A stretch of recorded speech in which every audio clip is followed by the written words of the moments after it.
All right. Hi, everyone. Welcome to Mindgasms. Going to do another book chat today. My standard book chat partners, Parker and Woke Centrist, are back. And today I'm wearing my Bob Marley do rag that I got for Christmas instead of my trademark hippie hat. And yeah, so we were talking about one of my favorite books of all time, Heart of Darkness by Joseph Conrad. I just I think I've read it like maybe 4 or 5 times now, and it's one of those books that there's so many layers of meaning that I get more out of it each time I read it. And like it was this time, it took until this time, the fourth or fifth time that I read it, to like totally get what's going on. And the first few times I read it, I was just overwhelmed by the the brilliant writing, like how I was telling you guys how it's just like so evocative and kaleidoscopic and resplendent writing. And obviously, and I didn't get the full grasp this fully until this time, about how it's like a huge metaphor against Kurtz's character, quote unquote, the horror and insanity of colonialism. So, so as we usually do you want to start off with you guys just tell me what are your thoughts in general about the book? Um, I guess my thought on the book was I've never thought about what it was like to be an aristocratic, rich white dude. And like hearing that and from that point of view, I didn't realize how much I kind of naturally thought about that just by growing up in natural or growing up in Western culture naturally, like even as a minority, because it was kind of like, you heard the subtleties of like them having like the black servants and a lot of the black guides and a lot of the people that were helping out with the expedition, and they seemed really inconsequential, like to Kurtz, as Yeah, far as his greatness and everything. And then even as I'm reading that, I'm like, yeah, I mean, I know that you're using people, but it's like if they're willing to be used, like, are they really important to the story? And I was like, how could you think that as a black dude? And like, I was even kind of thinking like, why is it that the story of the conqueror even seemed more compelling to me than even the story of everybody that had to be kind of subjugated to get them to being the great colonial expansivists that they were, and them trying to, I guess, exploit the ivory trade at the time. So when I'm thinking about just even my interaction with the book, I thought it was kind of interesting that there was a lot of slavery around, but I'm so westernized in just my thinking that I didn't even really care about the suffering that I saw around going on around. And that was like one of the central themes. And I realized that, but even as it's a central theme, I'm like, but like they're getting conquered, so why would you care about that? And that was just interesting that that was even from a biblical point of view, like having a hierarchy of, I guess, importance is very big in every story, and that was a central theme, but even that was secondary to me. So yeah.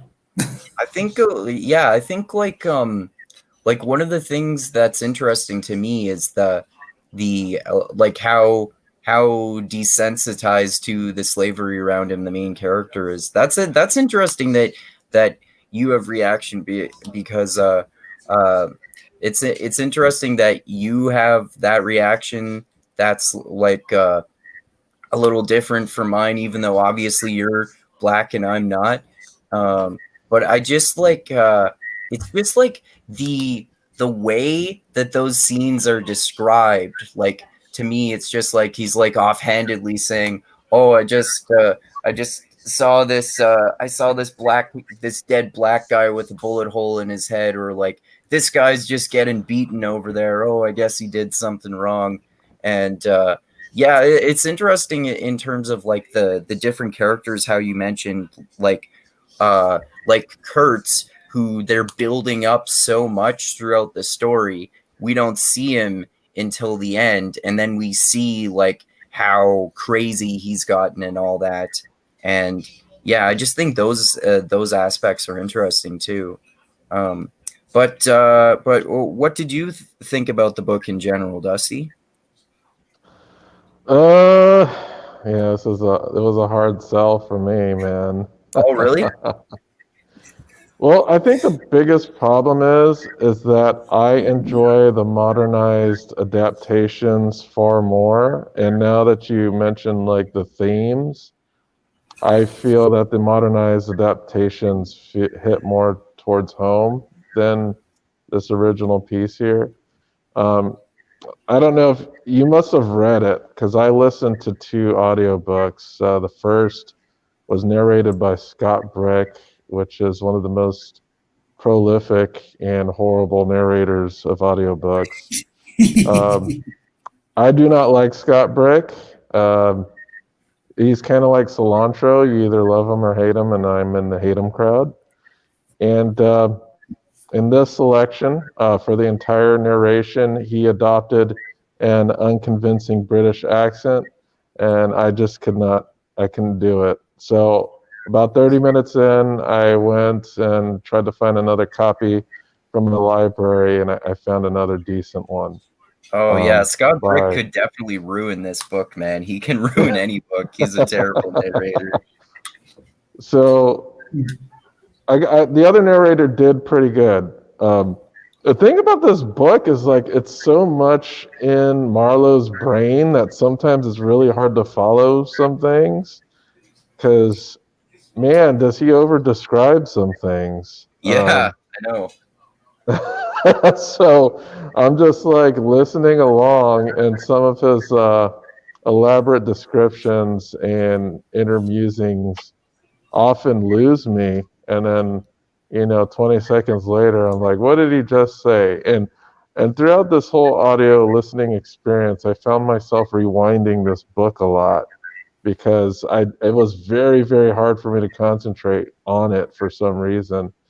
And, after I finished the whole book, I was thinking, man, I thought Apocalypse Now told this story much better.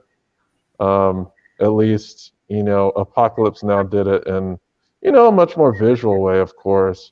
But it had the same theme, colonialism and, the evils that come from it. And even this is not the only adaptation. Like I've played a video game called Spec Ops: The Line, which also takes this story and modernizes it for the West's appetite for oil in the Middle East. So you play like the Spec Ops guy going into Dubai, and Dubai is just like completely shattered and lawless and crazy. And you go in there on the orders of this higher up in the military, and you're there to meet him. And then when you meet him, you find out that you're just crazy, and you are him. It's a weird story, but it's definitely along the lines of the somewhat adaptation. So as far as like this original, maybe if I had experienced it before these other modern adaptations, I might have given it a little better reading. Maybe I just actually need to sit down and read it instead of listening to it, which by the by I may do. That's another thing. He said by the by too damn much.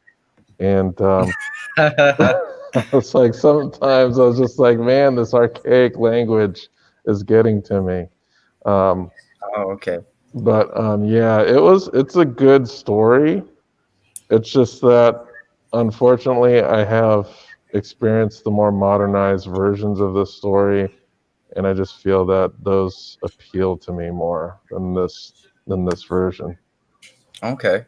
Yeah, that's fair. I mean, like in terms of it being hard to follow, I kind of agree with you about that actually, because like I was saying, probably the first few times I read it, although I don't know how much of this is because the first time I read it was years and years and years ago when I wasn't as good at detecting the underlying themes in literature.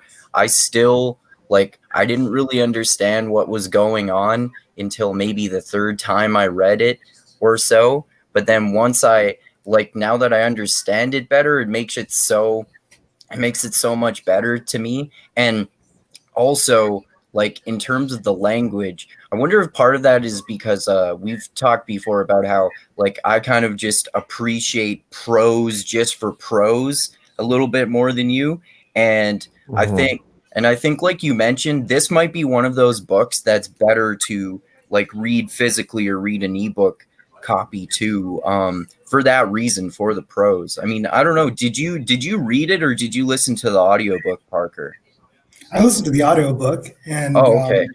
I actually thought the audiobook was it was pretty good. Did you get, was it Scott Brick or was it somebody else?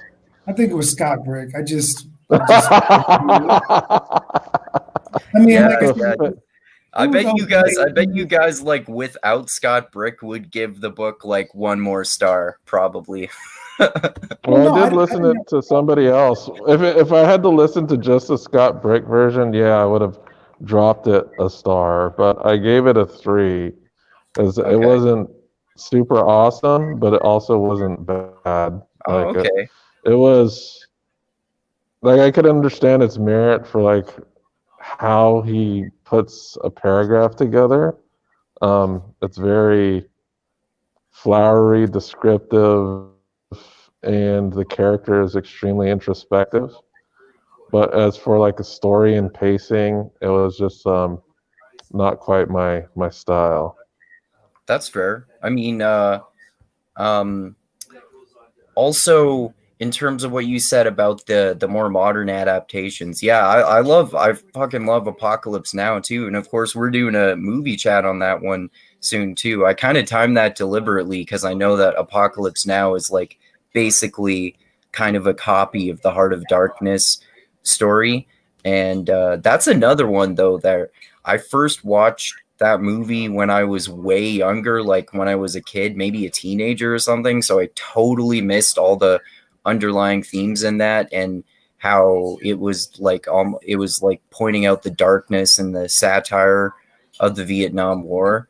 But I don't remember whether I had read Heart of Darkness for the first time before I saw Apocalypse Now, or I had seen Apocalypse Now, but it was just that one time where I didn't really grasp the underlying meaning, and maybe I didn't even know that it was related to Heart of Darkness. But I just remember both the first time I watched that movie and the first time I read the book, I missed a lot of what was going on. I wonder if like me, maybe you would like it a little more in subsequent readings, Dusty. Although the like obviously interests in literature are totally subjective anyway. And even though you and I often have really similar tastes in books, sometimes there's a rare book where we differ widely. Like one recently was that Brandon Sanderson book called Elantris that I read that I just thought was terrible, but both you and our friend from the UK, Tristram, who loves fantasy, thought it was awesome. So yeah. Yeah, it was his first book, but yeah, I thought it was decent, man. I liked it. Yeah. So like, go ahead. No, I thought it was actually kind of better because of how introspective the narrator was to get the audiobook. Because it was kind of like I kind of took his brain for a second. Mm-hmm. It was Yeah, kind of I actually like that more too. Yeah. yeah, it was kind of like when I went along with the thoughts that were going on. It was kind of scary to me in the fact that it was old timey, but I could very much so relate just by the fact that I'm like, if I was there, I'd probably think the same thing. And like, if you think about the privilege of being able to walk around and be part of an exhibition, that you're not one of the subjugated parties. I mean, we see that all the time. I mean, if you ever take a vacation to Jamaica, it's like you take a taxi ride through some of the worst shit you've ever seen, like babies and shit, and like fires and everything on the street. And then it's like, oh shit, but we got to the resort. Yay. So you forget all about that. And everybody goes like, yo, we go to Jamaica on our honeymoon. It's like nobody ever goes to Jamaica. You only go to the resort Jamaica, and everybody's okay with that. Oh yeah. Yeah, that's a good point. Yeah, there's still cultures and places in the world that exist like that today.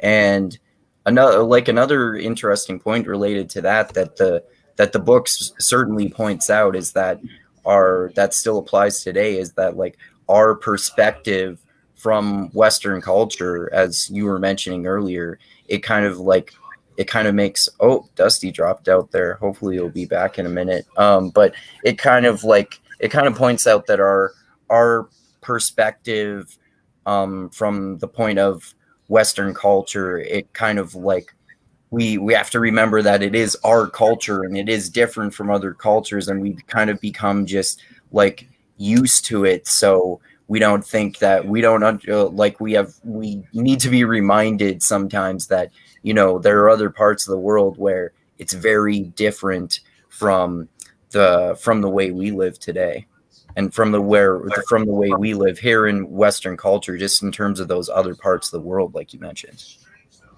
Well, not even just that, it's that we exploit the fact that it's different too. Because like I said, just like with Jamaica or wherever you go, there's always like if you have a cruise that's attached to it, then there is a very different face that's put on it. And it's all basically done to cater to you as the tourist. So you get the best of what that region has to offer. And you'll be like, oh man, like if you go to someplace like the Caribbean, it's the most fun place on earth. It's like, yo, don't they have like crack babies running around and everything like that? And they'll be like, yeah, I mean, like that happens, but I didn't see anything of that on my trip. So it's like it almost doesn't even happen. But I would totally go back and just see my little boxed off version of that. And that very much so reminded me of like the dead slaves as we were mentioning before. And that was just kind of like, oh, there's a lot of them, and mostly it was kind of like I just don't want to see them, not the fact that they're dying that really bothered him so much. And that's the same way that we are. Yeah. It's kind of like when we're sitting here on our iPhones and everything, it's like, yo, the people actually jump out of factories to not have to make these fucking things. And it's like, yeah, that sounds hard, but yo, they're coming out with a new one and it's going to do more than this one does. So, I mean, like if somebody's got to jump out of a building, at least they're doing it for a cause because I'm going to buy it. Yeah, And at least they're doing it so I can get a phone with a slightly better camera now. and and I thought about the exploitation. I'm like, think about how old that is. It's like almost ingrained in what we as human beings are. And I don't even want to just say Western culture because I'm like, you can talk to even minorities that grow up in Western culture. They'll be like, yeah, that sounds hard, but that's like far away, and I don't. And we all kind of do that to this day. Like if you are part of a capitalist system and you know that there's trade that's going on and you know that somebody at the bottom in that pyramid of the trade and everything, there's bad things happening, but you kind of like look and you go, and I can't say anything because I mean, like I'm sitting here on a cheap ass laptop that's only cheap due to the fact that it probably had a lot of human suffering thrown at it for all the components that went into it. And I'm like, well, yeah, look at how good the camera is and how we can have a broadcast on it. Isn't that nice? Yeah, yeah, exactly. Yeah, I remember I remember seeing a Joe Rogan podcast episode where he was like he was randomly trying to figure out with his friend, like in the middle of the episode, he's like, let's try to find this out. Let's try to find a website at any company in the world that has like a totally 100 ethically made phone. And I think if I remember correctly, there's like one company, but they have really limited stock and it's a super expensive phone and it's also very not good quality. But I mean, if people like really genuinely care to the utmost about the like borderline slave labor that goes into these phones, maybe those would be a lot more popular. Well, I mean, but that's kind of like socialism. You can't force people to want to participate in that, and as long as the power of the dollar is what it is, the cheapest thing that gives you the highest quality is going to always prevail. I mean, even the government does that. That's how government contracts work. It's like if you can undercut somebody and not even make a better quality product, but you make it for a cheaper price, then people will automatically gravitate towards it because it's like, it's not as good as the best thing, but it's close enough. Yeah. Yeah, for sure. Yeah, that's a like I said, one of the interesting themes, and like the one of the other main themes in Heart of Darkness related to that is, of course, the character of Colonel Kurtz and how he's like one of the multiple metaphors in the book, along with the river that they literally call the Heart of Darkness because it's going into the heart of the jungle, and they're supposed to reflect the like Kurtz's most famous line that he says in the at the end when he's dying, the horror, and he just says that over and over again. And like I was saying earlier, kind of, I didn't even understand until like the fourth or fifth time I read it that this was also supposed to be like a metaphor for being like pointing out the horror and insanity of colonialism reflected in Colonel Kurtz's character, which I think is really interesting. Like, especially since he's gotten like all totally pessimistic and how everything is just horror and suffering and death and everything like that. And oh yeah, that reminds me too. There's another sort of underlying theme, really tangentially related to that, where the main character throughout the story, he's always mentioning how like the when he's around this environment, it just reminds him of being in an atmosphere of death, and he's talking about death all the time and how this is like a dead world. And I mean, I don't know this for sure, but it wouldn't surprise me if Joseph Conrad perhaps meant to apply that to his metaphor for the horror and insanity of colonialism too. I think. What do you guys think about that? Well, I know for a fact that he actually made that trip into the Congo, and it's basically almost an accounting of what he saw. So he's definitely a primary source critic of that. So I thought that was it seems more genuine because it was basically an accounting of his own experience and kind of like a little bit of a different way. Right. Yeah, for sure. It kind of reminded me of the cost of progress because it's kind of like they are progressing and they are, expanding the ivory trade and they are getting, better understanding of the map and a better understanding of the land that they're conquering. But while doing that, at what cost? It kind of cost this man his soul. And everybody's like, he was such a great man. And even as they're saying he's a great man and they're talking about all the not so great things he did, it's like, oh, but you have to understand there's a cost to all of this. There's a cost. You have to do horrible things if you want to have progress. And then it's kind of like along the way, you're like, yeah, progress, but like, is it progress if you're throwing like massive human suffering at it to achieve what you want? And it's progress for whom? It's not progress for any of the slaves or any of the servants. It's not progress for anybody that is, I guess, a victim of the extraction of these resources. So, what is progress in general? Yeah, Yeah, exactly. definitely. Yeah, that's a really And good like point. it's about the ivory trade as well. So you gotta think of how useful ivory is to the average person, which is basically absolutely zero. The only people who really want ivory are rich people who want items sculpted out of it, or they want their pianos to be awesome.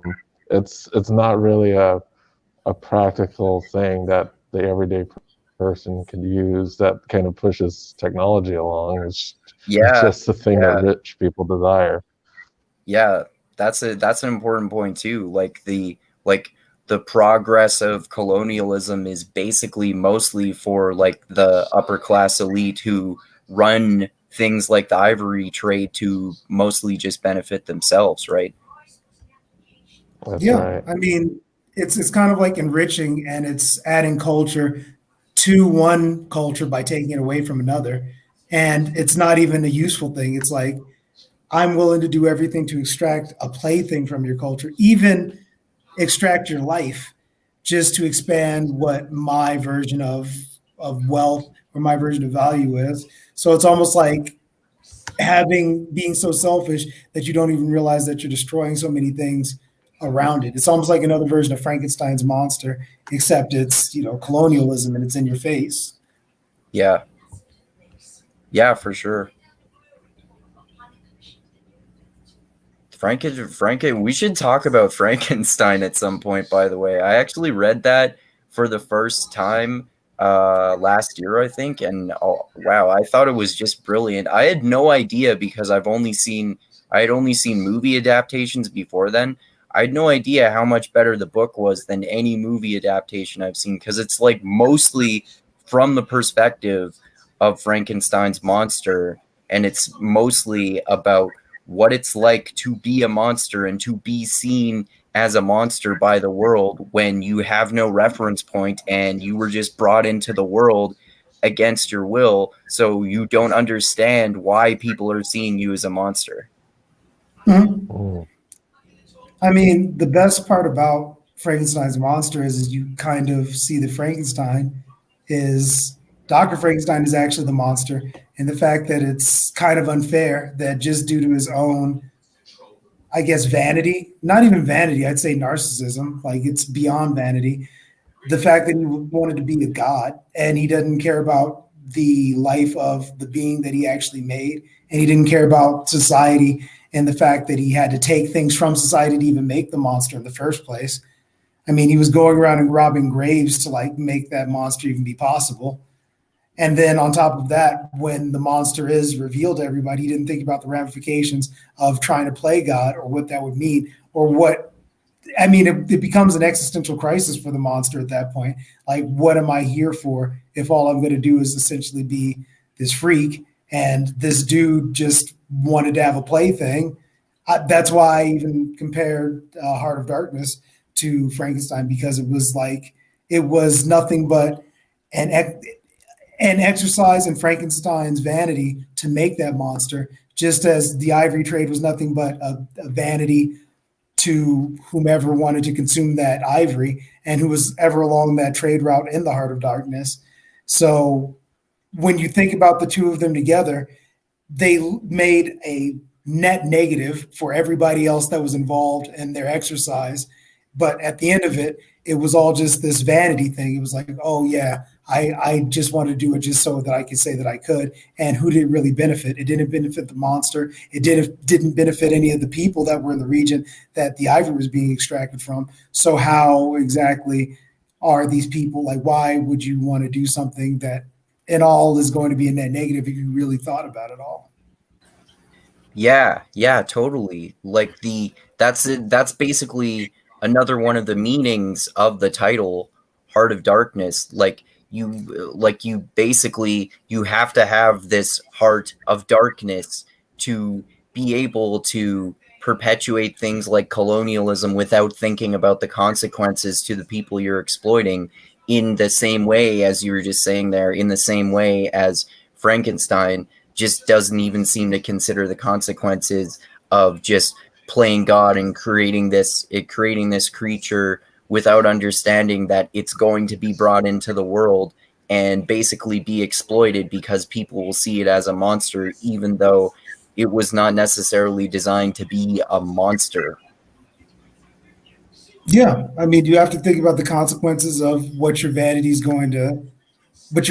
ultimately going to mean. I mean, you can easily be looked at as a monster just because you're too ambitious, or because you look at your ambition as being the precipice of all meaning, and you don't care about the consequences of all of the suffering that might need to happen to make your vision come true. I mean, that's the whole thing behind, like, Soviet Union, any kind of big revolutionary thought. When you go, okay, this thought needs to be held above all else, and if you don't believe that, then you need to be executed. And that's ultimate, Yeah, man. You ask me. yeah, totally, man. What do you think about that, Steve? Well, I haven't seen Frankenstein's monster or read it. It's just the only thing I think about when I just think of Frankenstein is just like the tattered brown slacks and black blazer and green skin and neck pads. But I don't know if that's how the monster is described in the book or not, or how many liberties they took in like the movie monster version. But I have no idea how I would connect the two in the case that if you're going to do a Frankenstein's monster, it's almost as if Kurtz is the monster created by colonialism that just can't take it anymore. Yeah. At the end of it, we're kind of told throughout the story that he's this polymath, and from what I'm thinking is like his talent is completely wasted, being him sent out in the middle of the jungle for the ivory trade. Yeah. He's probably somebody that should be in academia somewhere, teaching the arts or something of that nature. Not in the middle of the jungle getting rich people their ivory. Um, Yeah. so I think he just went mad because he probably knew himself that he really didn't belong there at all. And this monster of colonialism just kind of warped him, and kind of had some type of PTSD from seeing all this crazy stuff around him. But yeah, he was definitely got turned into a monster by the end of it. Yeah. Yeah. Totally, man. I Yeah. think I think it had a lot to do with existential ramifications of what you're doing.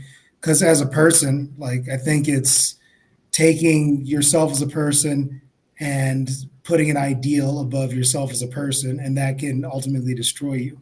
Because it's like if you're going and you're like, oh, this is all for the greater good, and it's kind of like once you see it for what it is, as you know, Dusty pointed out, it's ivory, it's just a luxury, and you threw so much suffering at it, and then to look in the mirror and go, I'm a good person, even though I killed somebody for something that's going to like essentially be on a piano or is going to like make a chessboard or something like that, um, that would probably weigh quite heavy. And I mean, even taking the life of an elephant or a out, whatever you're trying to take the ivory from, just knowing that you had that much suffering and it was all just for this luxury item, and you were a person that executed it and you did it well. You did it every day. Every day you woke up, you're like, yeah, man, I'm going to go out and I'm going to throw suffering at some shit, but it's going to be for the greater good. And then you have to come to terms when you know, you're about to meet your maker, that everything that you did was, it's like, oh shit, I'm about to die. And how many people did I fucking kill? Or how many people did I sacrifice for something that now I'm like, I don't give a shit about any of the ivory.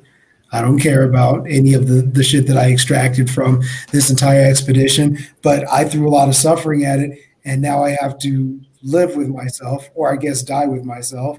And that's why I think he said the horror, because he was in horror of what his soul had become.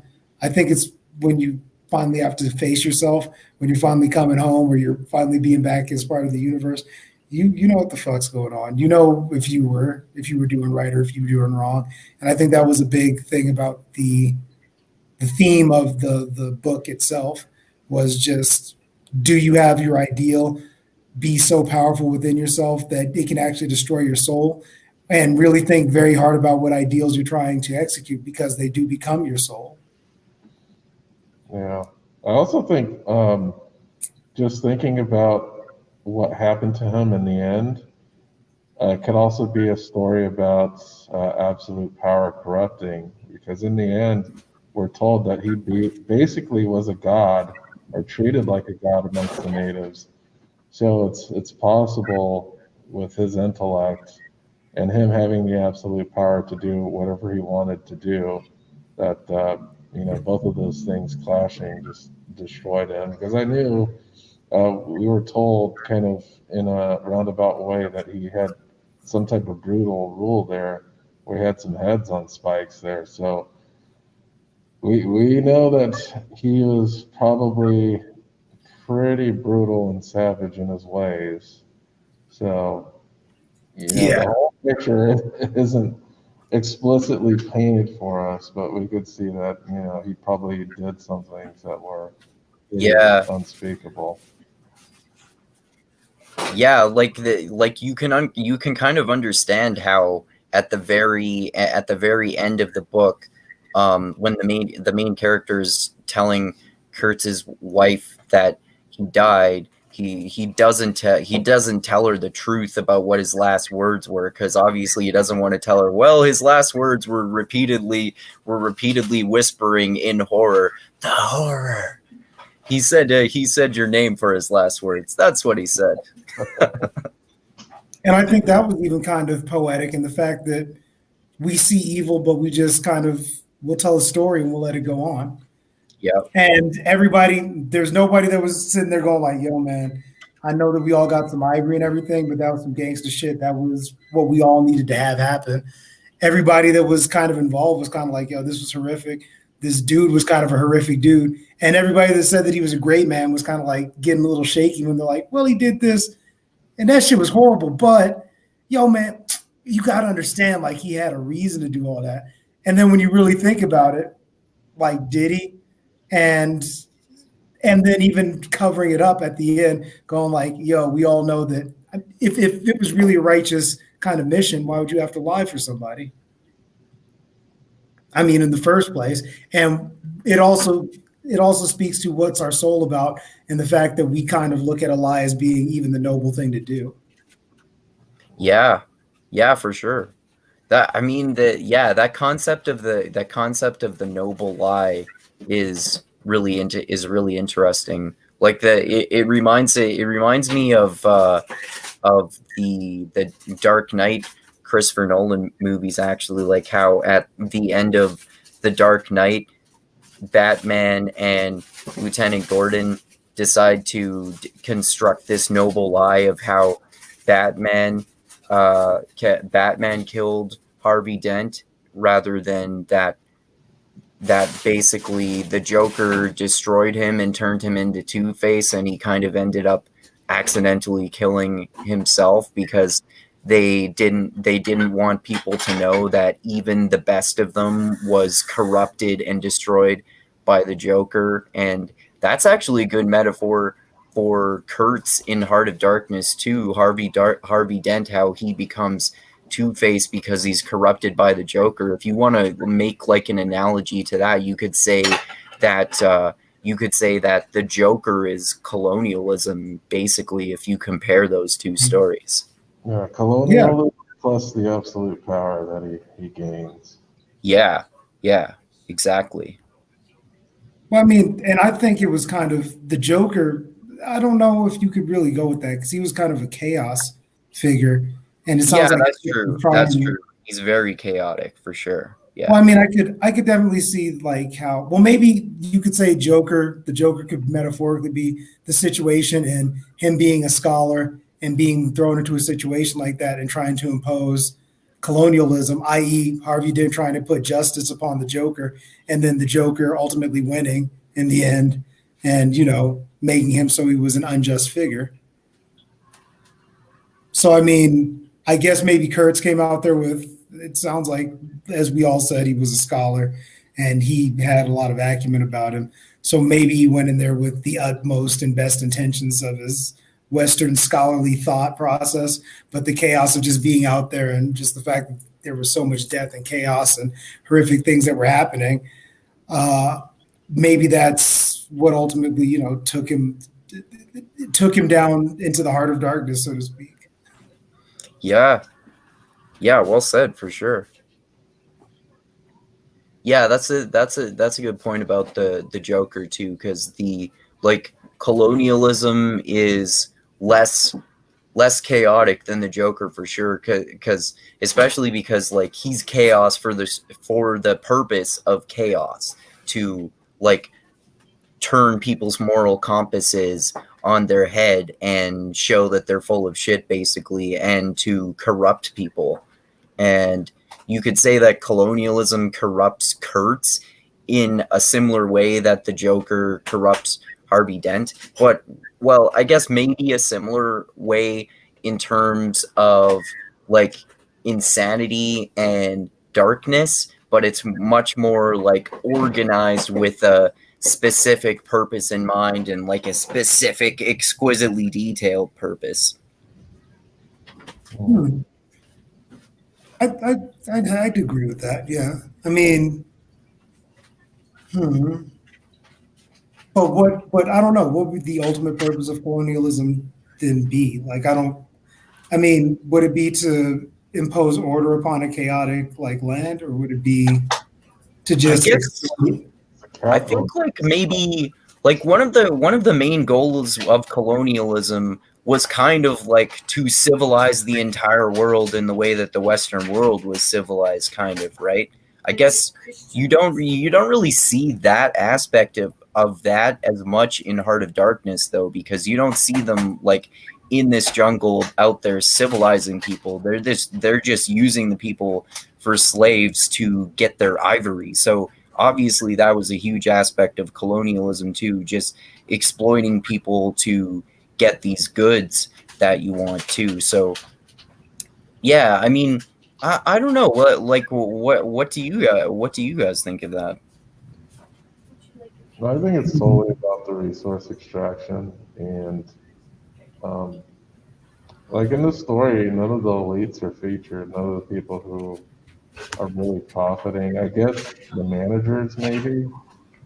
Um, I don't know how much they're profiting from this trade, but the ultimate profiteers would be, the people who are making the most money from this extraction.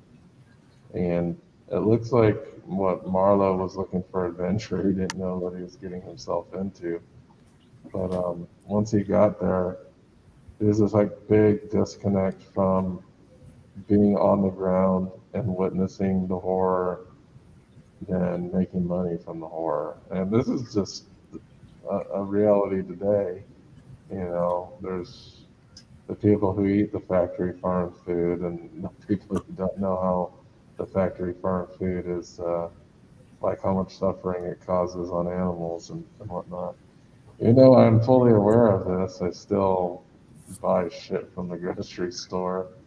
Um, I try to get the organic grass-fed stuff, but sometimes that's not always available. Yeah, and like I was inspired by Joe Rogan. Well, kind of inspired by Joe Rogan to learn to hunt for a similar reason years ago, but I still haven't gotten around to it and still just buy meat at the grocery store, like most people probably. I'm like, man, factory farming's fucked up, but I'm gonna still participate in it. It's hard. I It's hard mean, not to, man.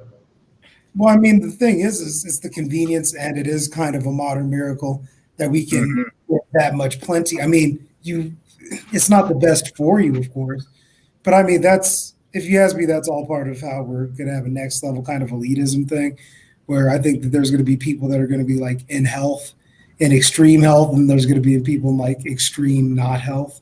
And I Yeah, think I see that there's going to be like two different kinds of ways that people are living, and it's coming up real quick. It's because I mean, I don't know how bad it is in Canada, but here in the States, it's either you're like super CrossFit in good shape and like you're drinking kale shakes like every 5 minutes and like you've got like your macros down and you're hardcore into it, or you haven't been able to see your feet or your dick in like at least 10 years and yeah. there's no in between.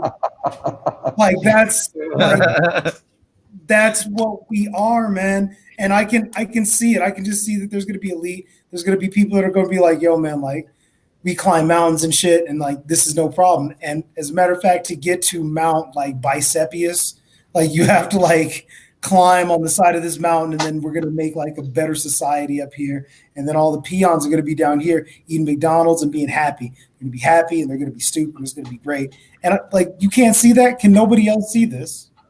Yeah, yeah, that's actually what I was just thinking about too, because like often, in many ways at least, or even in most ways perhaps, it's way cheaper to just buy shitty unhealthy food than it is to buy the healthier food. Most of the time, when you want to pursue the healthier option, it's more expensive, and it already does kind of seem like a bit of a trend for you know wealthier people to like be all into eating healthy food and like CrossFit or this newest fitness trend, and then like more lower class people are like are like fatter because it's cheaper to get shitty food. It's like becoming the reverse almost of the way things used to be, where wealthier people were more likely to be fat, and then the common people were all like skinny because before there were McDonald's and all this fast food and shit that you can buy.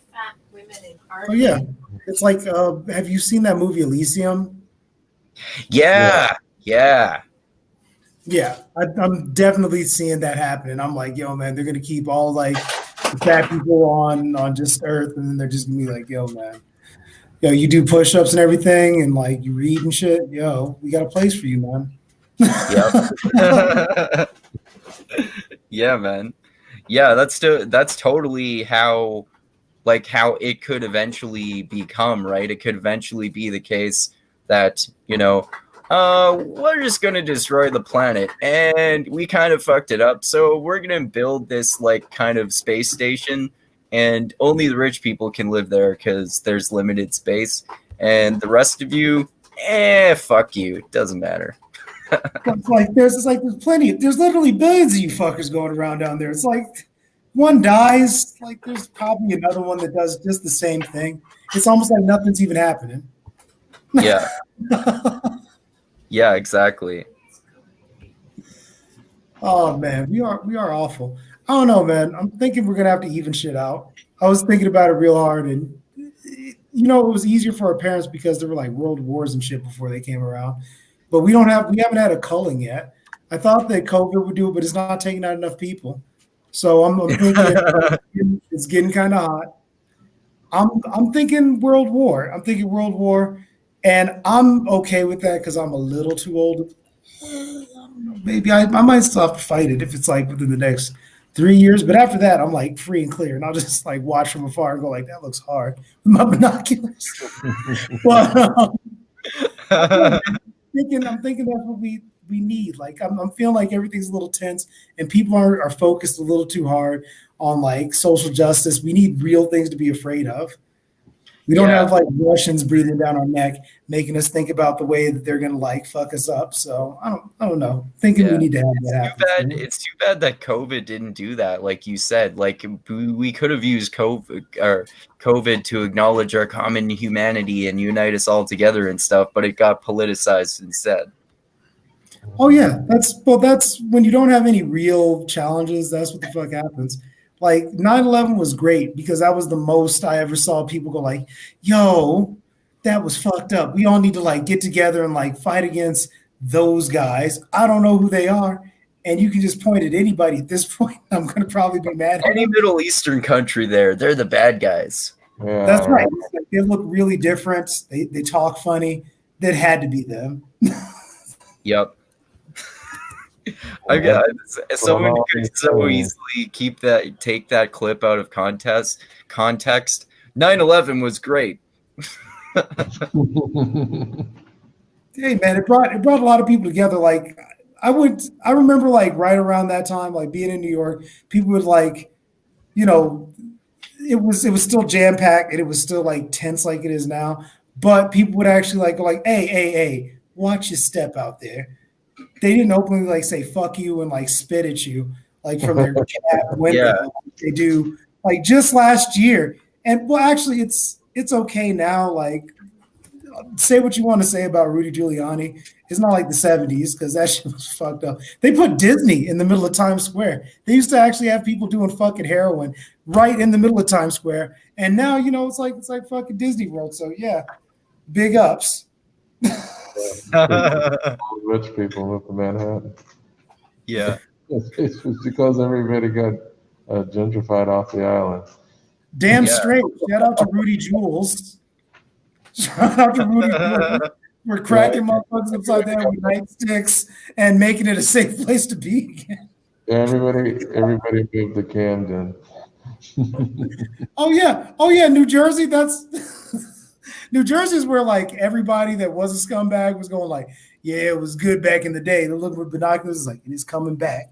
It's coming back. Just a couple more election cycles, and it'll be right there. It'll be nice and right there. Yeah, that's funny. That reminds me of how like the really, really pro Joe Biden people were talking about how, he would get elected and then fix the world and fix the United States and fix the soul of the country. I don't really see that happening. Andrew, you think that's gonna happen, man? Hell no. Hell no. I don't. Not only like Joe Biden. Joe Biden. Every time I see him, it's like, have you ever seen somebody that like? Okay, you know what he reminds me of?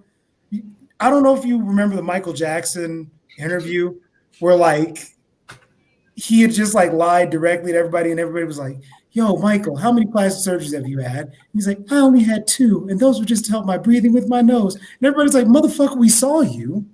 Like we saw you the whole time. You don't look the same." And Joe Biden gives me that same guttural insight where I'm like, "Yo, I don't know why, but I feel like you're full of shit every time you open your mouth."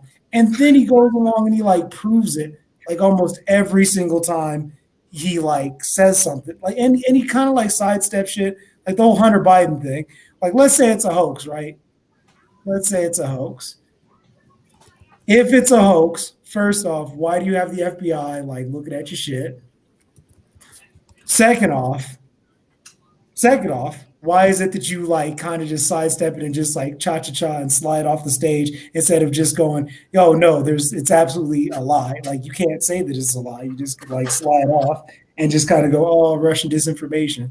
So I don't know. He's an interesting character. We'll see how it all fucking goes. Like pray for us. I might be coming up to see you, Andrew, up in Canada. You're welcome here. Yeah. Yeah, I know. Justin Trudeau might be kind of annoying, but he also legalized weed federally. So you can come here and go to a bunch of weed dispensaries and buy legal weed. That helps. Would your opinion change if Biden federally legalized weed?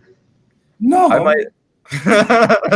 I'd be like, yo, okay, so the number one thing that you use to like put most of the black population in jail, all of a sudden you're just gonna like flip on that? That's real cool, man. That means you don't even stand for your own shit. He disgusts me, Nick. That's all I can say. Yeah. The interesting thing though is that it's not him specifically, because if this was a law, he had to get a lot of people signing on to that shit. So I mean, like they voted to decriminalize weed federally in the House. So. Slide on that shit, and they none of those people are ever held accountable either. I don't know, man. I'm like politics. I only care enough about it to like call people stupid, and then I just like dip out. So, like, I don't really like dig deep or like think about the ramifications. I just like to just like throw things at people. Like it's just how I do. It's pretty nice. Yeah, because the crime bills at the time, shitloads of black people were for that shit, and so that was kind of the zeitgeist of the Clinton era. Was hey, this was like 1992, the height of fucking gang violence in the United States. Because I remember where I lived, it was terrible, man. Like how much drugs were dominating the crime in the streets. Like there was a neighborhood near mine, you couldn't walk at night in that neighborhood. Once all that shit passed with all the crackheads and everything got normalized again, you can walk through there fine. But there was a time where you just couldn't walk through. And these are run-down neighborhoods. Like the neighborhood that I'm speaking about is, these are single-family homes and condos and things like that. That these gangsters were running through. So I think there was a huge surge of crime around the gangster rap 92 era. You don't hear people. I think it's also reflected in the music. Like in most music today, you just don't hear rappers talking about slanging coke and crack rock. They're just talking about doing fucking what's the damn thing's called? or ecstasy and shit like that. Like you don't hear him talking about slanging heroin and shit. That's a '90s thing because everybody was doing that in the '90s. Yeah. But it's calmed down quite a bit. Now it's just like the white people hooked up on pain meds. Like that's our epidemic. Well, let's be real. Compare like Biggie's lyrics about drugs to like Eminem's lyrics about drugs. Yeah, M&M's is like the white people's version of drug problems, which Yeah. is being See, painkillers. that's why we need to bring it back. We need to bring crack back to save rap. Yeah. I'm all for that. I'll cook it up right now if we can get a hot ass album like Illmatic, like now. We don't have that kind of pressure. Now we got people doing fucking TikToks and shit and people talking about drinking lean and shit like that. Like codeine syrup, when the fuck did that get hot? What's drinking lean? What was What's that? drinking lean? Drinking lean is drinking codeine syrup. It's cough syrup. And and it's like it's super popular. And like that's some shit where I'm like, yo, we're now doing the same shit that like rich high school kids did. Where they're like, hey, yo, let's like raid our fucking parents' medicine cabinets. What we can find, and we'll get high as shit. And trust me, I grew up in a town where they did that exact shit. And I was invited to one of those things. I didn't partake, but I will tell you, people come up with some funny ways to get fucking high when you have a lot of time on your hands. And codeine was one of them. Did they do some nutmeg as well? What's up? Did they do some nutmeg? Oh yeah, nutmeg. What? I don't. Are you talking like for real? Oh, isn't that a thing? Like if you mix like a shitload of nutmeg in like a drink and take a shot, you get some type of high or something? That sounds like that's past when like I was an adult and I could buy real drugs. So I don't know. I think I heard something. I don't even remember where I heard this, but I heard something about how in prison some people will like snort nutmeg to try to get high off of it. I'm not sure if that actually even does anything. The autobiography of Malcolm X is an instance where one of those Muslim Brotherhood people gave him nutmeg to kick his habit. Yeah. Okay, you know what, man? Like, I guess if that's what the fuck you want to do, if you want to like go around doing nutmeg or whatever, I'm gonna be over here doing like, yo, like I don't understand. Like, I've never heard anybody go like, yo, man, like nutmeg. You know what? Shrooms is cool, but nutmeg is that shit. Like, I've never heard anybody say that. You guys want to do some nutmeg? Do some Is it as good as LSD? Will I see Jesus doing nutmeg? Well, no, get that shit the fuck out of my face then. I want real drugs. Yeah. I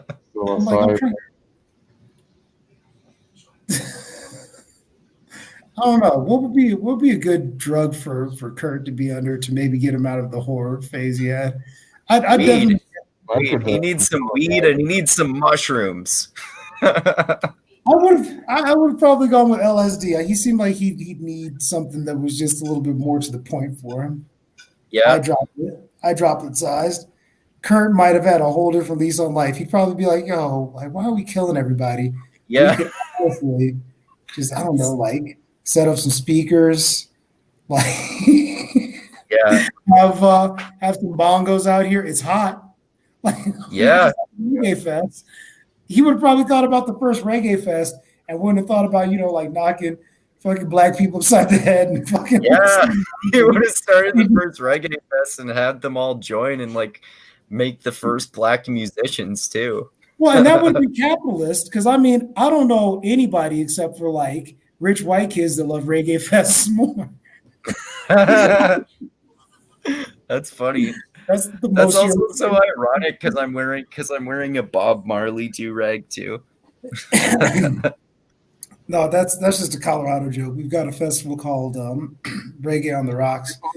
People who live in islands love reggae. Like everybody from my Hawaiian side of the family, that's like their main music. Oh, that's interesting. I hadn't heard that before.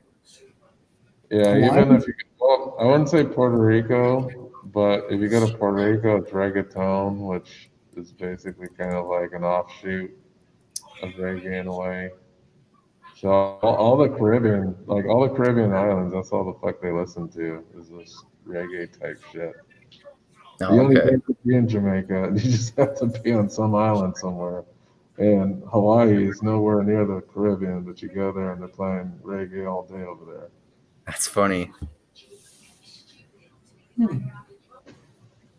Hawaii's like I've never been to Hawaii, but I've heard a lot of people say that it's a very interesting and unique place in a lot of ways for a lot of different reasons. That must be one of them.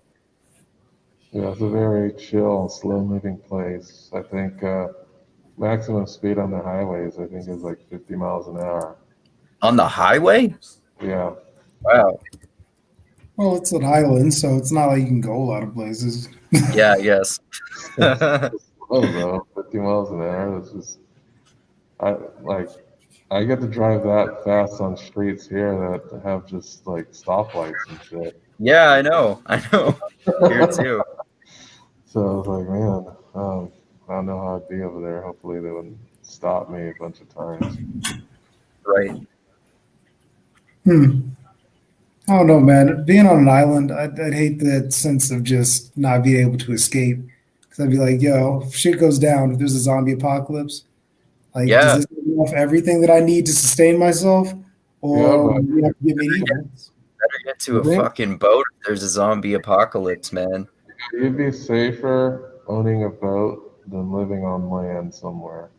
That's probably that might be true. Yeah. Well, I mean, like it depends on where you are though, like what the tides are like. Because if you're in like the middle of a storm, you'd be more fucked than you would be if you were on land. Yeah, but it's not like you have to be. You only have to be what within sight of land. A zombie can get to you if you're 100 yards out. You can't swim, so you know, Hmm. good. I don't know, man. Zombie apocalypse. I don't know how likely that is to happen. COVID made me think it might, but That would probably get people to stop politicizing shit. no, I doubt it, man. Imagine Like, if I people even think, politicize the zombies. Uh, Like right wingers were like pro zombie and left wingers were like anti zombie, or I or the other way around. zombie, uh, and right wingers would be anti-zombie. Right wingers would be anti zombie. Oh yeah, because it would be all about inclusion. yeah, Yeah, Yeah, they'd be like, yo, I'm not getting no fucking zombie on my health plan. Why should we have to pay for yeah. a damn zombie? Are they even citizens? If a zombie comes around, is that even a citizen at that point in time? Yeah. Why does a zombie need health care? It's dead. I don't know, man. Like that's if a zombie apocalypse did happen, I think that it would probably be like The Walking Dead. I think they would have to be like living people that you'd have to worry about. Because the funny thing about it is we're really amazing at not just solving problems, but making new problems to solve. And usually, our new problems to solve at some point involve other people. Yeah. But that's like why relationships are fucked up too. But that's just me going off the cuff. But yeah, ladies make it very hard. Yeah. Yeah. Oh Yeah, I boy, know what you I don't know, man. There's a couple things about Heart of Darkness that made me think about societally, like extractions and the prices that we pay to get our ideals out there, and like it almost made me think about like even the internet, as far as like us expanding that and what that expansion looks like and how we want that to go. Because I'm thinking about the censorship we have now and how we're trying to truncate certain knowledge within certain spheres like Google and everything. And that's almost like intellectual colonialism. Oh, yeah. Yeah, that's a good point. Because like think about all the ideas that are probably dying just from censorship that are kind of like the black people along the trail and that and Heart of Darkness. And what at the end of it are we all going to like ultimately be thinking if we can only have certain ideas that we can be exposed to in a tool as great as the internet? And another way it's similar too is like the only ideas that are okay, or at least the ideas that are the most okay, are like upper class elite ideas in the same way as like colonialism, right? Mm-hmm. Yeah. I mean, only the ideas that the upper class or the elites want to have pumped out. And I mean, like, even now, I wonder about like to the extent of social justice. Like, yeah, being fair to people is cool, but having social justice go completely out of whack. What is the political meaning of that? Why is that an ideology that's being pushed the most? And I think it's because it's like underlyingly divisive, and you can easily conquer a people that are divided. Yeah, yeah, totally. But I mean, that's just one way you could take that. No, that's interesting. Yeah, you could take it a lot of different ways. I mean, we've been talking about all the multiple meanings of the title and the metaphors of the book and how they can be applied to a lot of different things. And that is one of them that does make a lot of sense too. But once again, it's kind of like selling your soul for progress. But what is the progress that we're going towards in having censorship like that? Because I mean, I Yeah. can understand maybe censoring like the KKK, but even then, I'm kind of like, oh man, like I think they have awful ideas, but I think even an awful idea should just be out there just to be digested, just Hmm. so we can, like digest just how awful it is. So And like usually bad ideas are not Um, attractive to that many people. Like it's like how at like white supremacist and Nazi rallies, there are usually like hardly anyone there. well, and the thing is if well, you're here's what I'll say. Mhm. I'll say I believe, yes, free speech is great, but the problem with social media is that they push a specific model to monetize things, Yeah. and their particular algorithm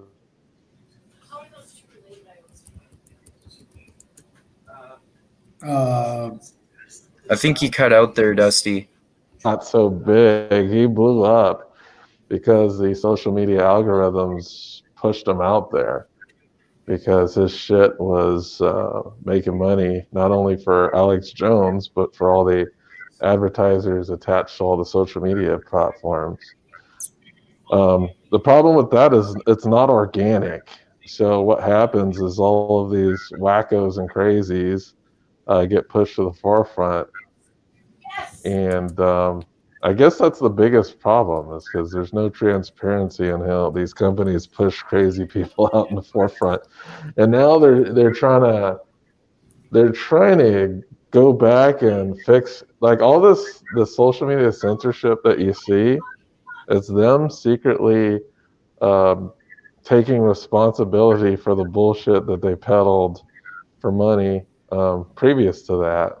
Like Alex Jones would have continued to be a nobody if the social media algorithms didn't like push him to every single I person on don't YouTube. I don't know. Alex Jones was always kind of heavy though. Like I remember hearing about Alex Jones like even in the late '90s. Like he Well, was like, he yes, wasn't. but he was. I knew about him too, but the only place you'd hear about him is on UFO conspiracy late night fucking radio shows. Like Which you, makes you sense. wouldn't you Yeah, wouldn't hear about him talking to the goddamn president of the United States. Like there's two different things there. And then yo, you man, have first of all, this is people in bizarre. high places peddling like these bizarre conspiracy theories. It's because these things are profitable because they things that spread wide and fast are extremely profitable to these social media companies. And Yeah, if you're gonna, that's why all this fucking craziness is going on, because this shit, like, lies and bullshit spreads 6 times faster than the truth. Yep. And social media doesn't care whether it's true or not. They just care whether they can throw an ad on it and they can get some money from it. Yep. And now they're trying to take responsibility for the monster that they created, but it's too late. They've Yeah. caused so Too much little, damage. too I don't get Well, how and they're Facebook- going about it the wrong way too. Like they're just, in my opinion, they're creating more problems. And like you were saying too, there's like the Streisand effect when people get banned. Like they're drawing attention to people when they get banned, and then Alex Jones becomes even more popular because everyone hears about how he was censored. Yeah. And I just don't get how Facebook became a disseminator of information anyway. Because if you actually scroll through it, it's just a long ass commercial, and we all fell for that shit. Yep. It's almost like Edward Bernays, like when he like did that whole torches of freedom, getting women to smoke in the middle of the street, and he actually made that shit look like that was an organic experience, and that was all a marketing ploy. It's just another reminder of how much marketing really does actually form our society, and not for society's benefit. It's kind of, once again, like Art of Darkness, it's for progress, but it's for the progress of profit, and it's not the profit of the people, it's the profit of whomever is trying to peddle that whole ideology that they're trying to push with Facebook, or whatever product they're trying to push with Facebook. And thus it's attached to an ideology and the fact that people look at the content that they attach their product to.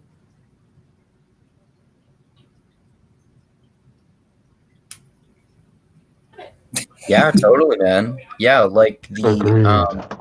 well, and like marketing is how Donald Trump became president the first time, because he's good at Exactly. marketing. Yeah. I mean, not just that. If you read The Art of the Deal, like the number one thing is he's like, you don't sell a product, you sell feelings. And I was Yep. like, yo, dude, that is fucking. Because there's a few things that like were brilliant that I thought about with like the Trump administration and the Trump presidency, and not as far as like what you would think. I don't think that they did a lot of like great things, although they did do more good than I think a lot of people give them credit for. But as far as like knowing about psyche and seeing like herd kind of control, he was great at selling feelings all the way up. And like, if you read The Art of the Deal, not just selling feelings, he was also selling the fact that he could make all of your dreams come true. And he, even though his dreams weren't necessarily what everybody wanted, he sold his dreams so hard that it was like, hey, you can be a part of it too. And people took that shit hook, line, and sinker. And even Yeah. like, and then he attached religion on it. He was like fucking unbeatable. And I looked at that and I was like, he's a fucking con artist. He even has a fucking book that talks about how you con people better. And I was like, how did we all fall for that? And then when you kind of understand what he was going against, then it's kind of easy, because the opposition was basically pulling the same chains, just in a different way. So it was kind of like two cults Well, of he may personality. go down in history as the greatest con man that ever existed. Yeah. Yeah. Well, and like that reminds me, Donald Trump reminds me too of what you were just saying about social media, Dusty. Like I think one of the main reasons he still is so popular too, is that he kind of works the same way, exactly what the way that social media was designed to. Like he's spreading these outrageous messages, and that they get amplified by social media because he says all this ridiculous shit, and that's what social media caters to. Oh yeah, and not only that, he says things that are viral, and he has hashtagable things, and he's quick, and I mean, he has a charisma that you don't see from a lot of people. Like Roger Stone said it best when he said, "Politics is nothing but theater for ugly people." Like that That's was what it is. but it is. It Yeah, really is. whenever I watched any of his rallies, they were just like bad stand-up comedy routines. Yeah. Or great stand-up comedy routines. Some of his one-liners were great. Like fuck it. Like look, I am liberal basically. As far as like if you looked at me I'm more center, but I'm probably left of center. When he called Elizabeth fucking Warren Pocahontas, I was like, holy shit. I was like, yo, that shit's funny. Like when I'm sitting up there going like, and I want to be on your side, Elizabeth, but he got you. He got you so hard with that. And then it was like Sleepy Joe.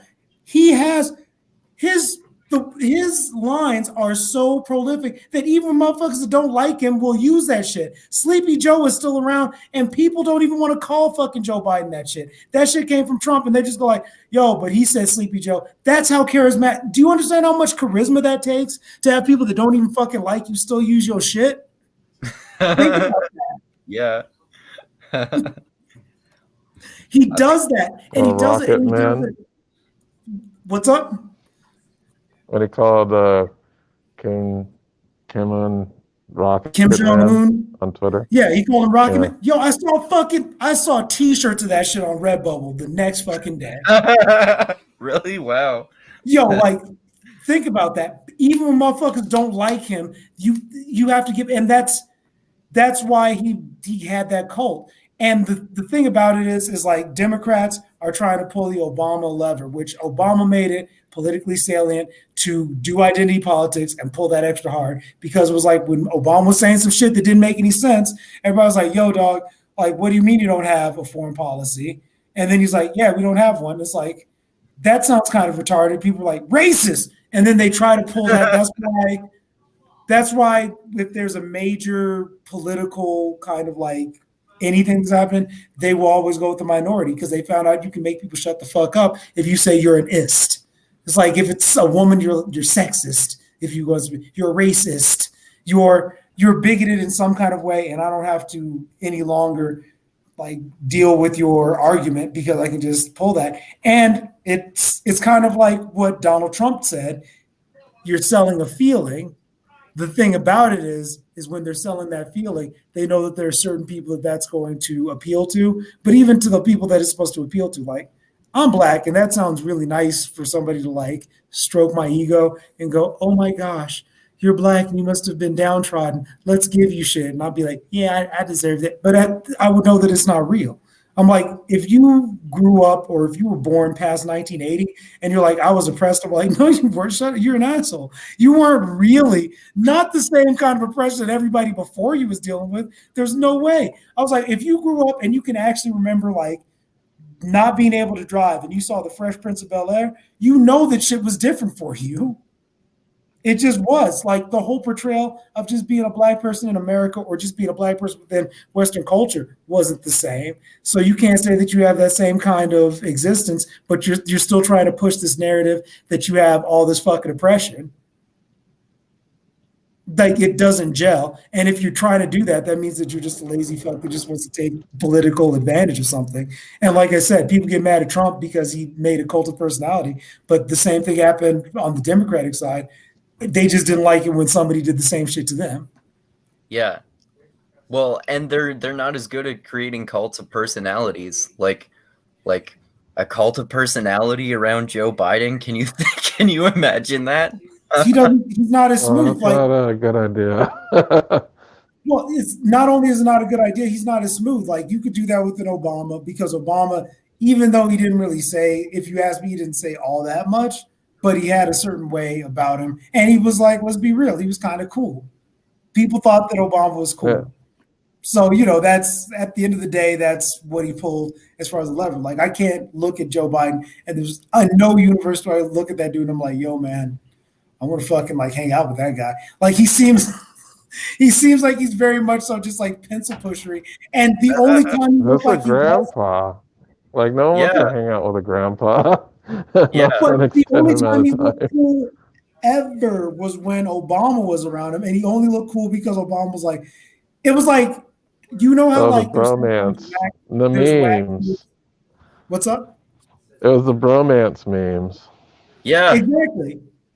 Exactly. Like, remember when there was like somebody in high school that was like a whack kid, and then he would hang out with like a popular kid, and everybody would be like, yo, he's kind of whack. Why does that popular kid hang out with him all the time? And you would deal with him because he was around the cool kid. That's what Joe Biden was to Obama. And everybody like Obama was just so sweet and so smooth with it, which I don't even like that dude.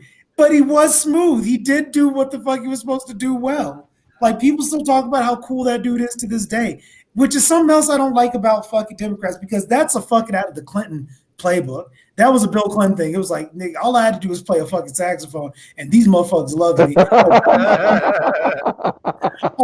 And he didn't even fucking play that shit well. And then Obama comes out and goes like, yo, dog, yo, I'm gonna pull the Clinton move. Guess what? I listen to rap and I like basketball. Oh shit!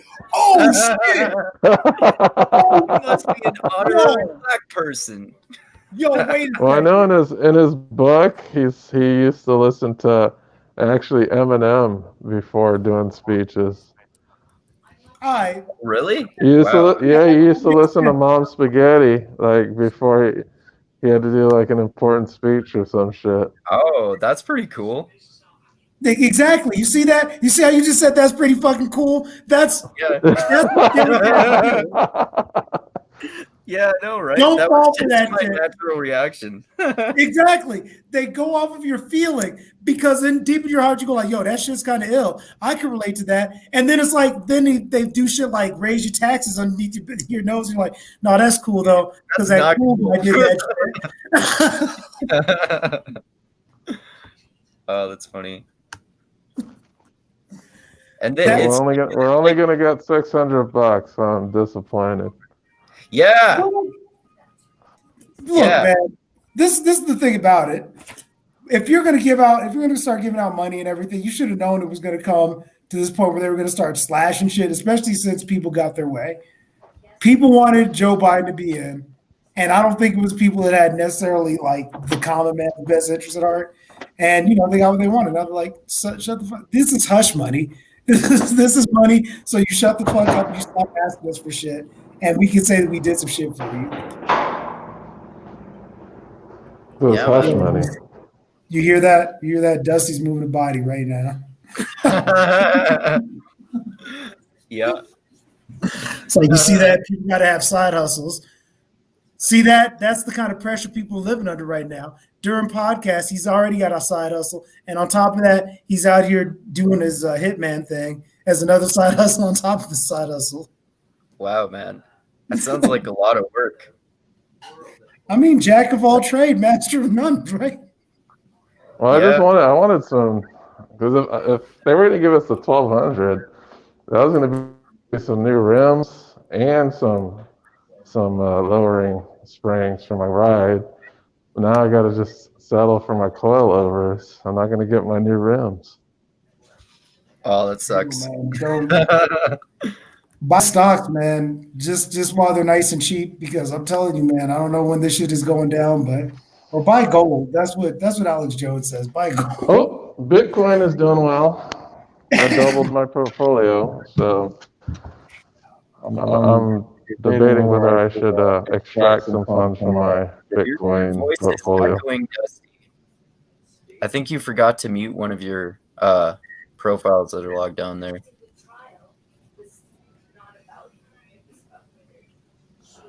You still there?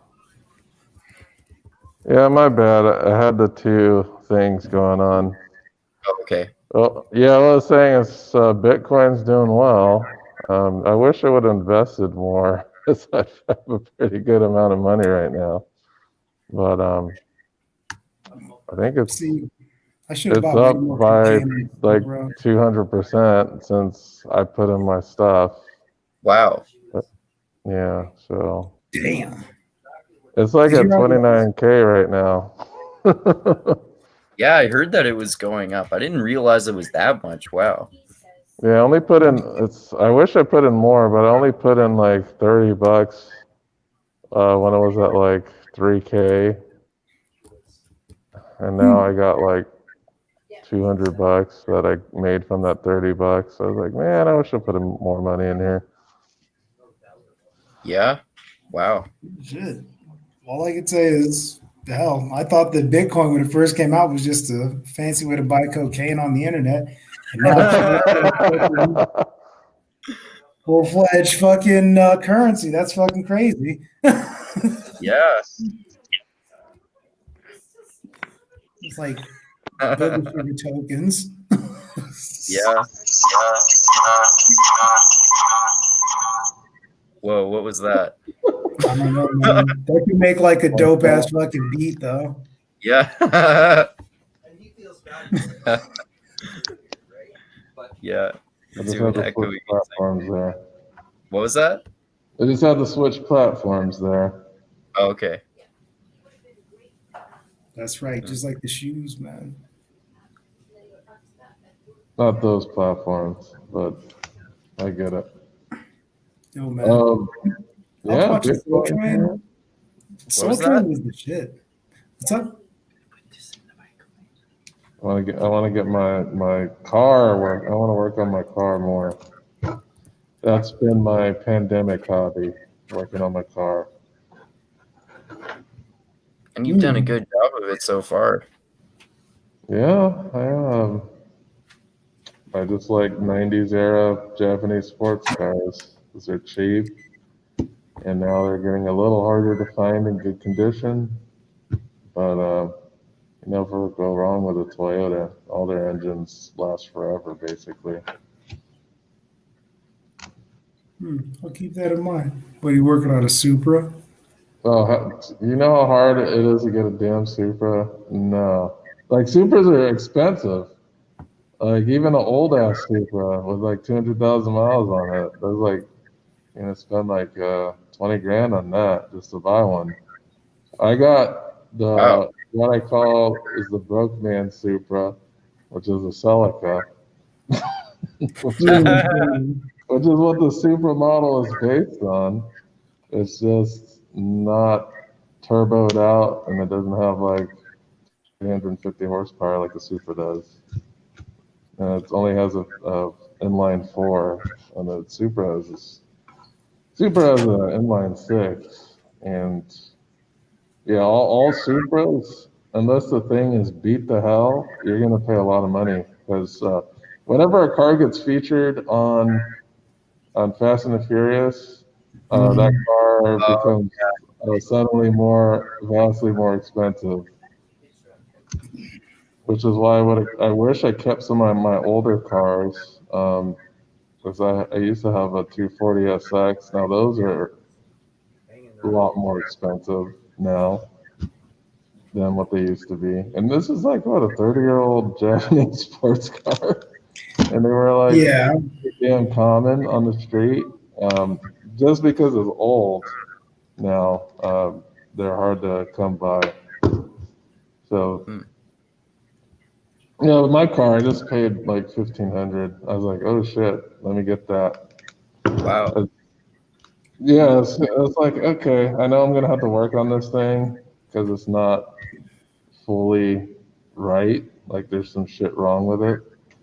The person who owned it hadn't drove it in over 12 years, so it had just been sitting there. And I was like, fuck, well, I got a lot of work to do. And finally got all the major problems fixed, which I'm happy about. But yeah, it's a fun hobby. You're just tooling around with shit, finding like aftermarket parts to put on there, painting and adding your own flavor to the car. I just wanted something old because I swear all the new cars just look like big and boxy to me. And my first cars were from the early 90s. Like, the first car I bought was like an 89. It was 89 240 SX, and I was just like doing donuts and parking lots and shit with that car. I can't do that with this car because it's front wheel drive, but man, I just love like the car styling from like the early 90s to the late 90s. And then Cool. once you get into 2007, like that's when cars get all big and boxy looking.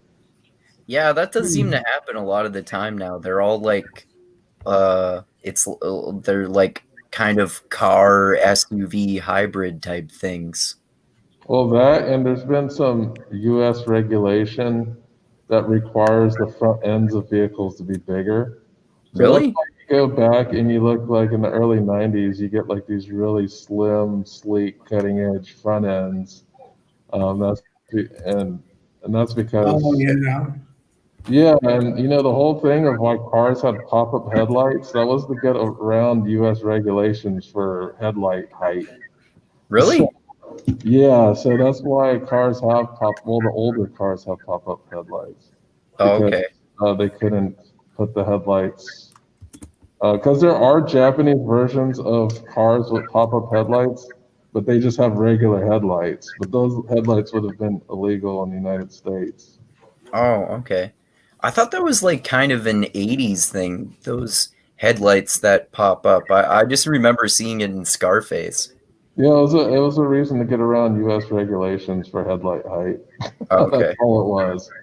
But now the front ends of vehicles have to be kind of big and boxy now, and it's due to like some other regulation about um, pedestrians getting hit with a big and boxy front versus like a really low and slim profile front end. Doesn't matter. In both instances, the person's going to get fucked up no matter what. I don't know why they got to regulate the front end of a vehicle because they Well, think, they have more break points that are actually put into the design now, so it just yeah, like if you get smacked with a big front end, like you're getting impacted on a bigger surface area. At least with a slower, slimmer profile, you have the potential of sliding up the windshield and going past the car instead of just getting destroyed by the giant front end of a vehicle. But you know, a lot of times regulations aren't really informed by science. You know, just like when the UFC banned what was it, downward elbows, like you can't do them because they saw people break. oh yeah. Really? Wow. Yeah, Yeah, you UFC can't- banned downward elbow strikes because someone said, "Oh, look at these people breaking bricks with their elbows and shit. That's too lethal. We had to ban that from the sport." Exactly. Wow. Yeah, you also see people breaking fucking bricks with their heads and shit, and no one's complaining about that. Yeah. Wow. Wow, I didn't know that. You yeah, the know, 12 o'clock to 6 o'clock strike. Yeah, you can't do that, but you can do it at an angle. Like, as a matter of fact, That's so no. stupid. Well, I was like, I saw that, so it can't be at 12 o'clock to 6 o'clock, but you could definitely have like a 1 o'clock to a 7, and I'll be like, who's fucking tracking that shit? Yeah, it's dumb. It's just like stupidly informed. Like if you punch somebody like straight from oh shit. 12 to 6, like straight down in the face, it's gonna hurt just as much as an elbow. It's it's just really stupid. I don't know, man. I think that they just put that there just so they could make John Jones lose a fight. Yeah, it's possible. Whatever happened to that guy? Did he like basically retire? Because I haven't. No, he's trying to go up to heavyweight now. And like honestly, this is what I think is happening because he's around the same age as me, and I'll be honest, I'm fucking tired right now. So he's probably like, this is the end of my career. Let me just waffle around like I'm a legend. And he knows he's gonna get beat, but I think he wants to get beat by somebody that's like worthy. Like Stipe Miocic, I think that dude is probably gonna be his next opponent. Either that, or it's Why gonna do be you his, want to go up to heavyweight? Like huh? he wants to go up a weight class? Yeah, he already dropped the belt to go up a weight class. Oh, So he's already doing that. he's But trying to then McConnor it. He's trying to McGregor it. You know, get that extracurricular money before he has to retire.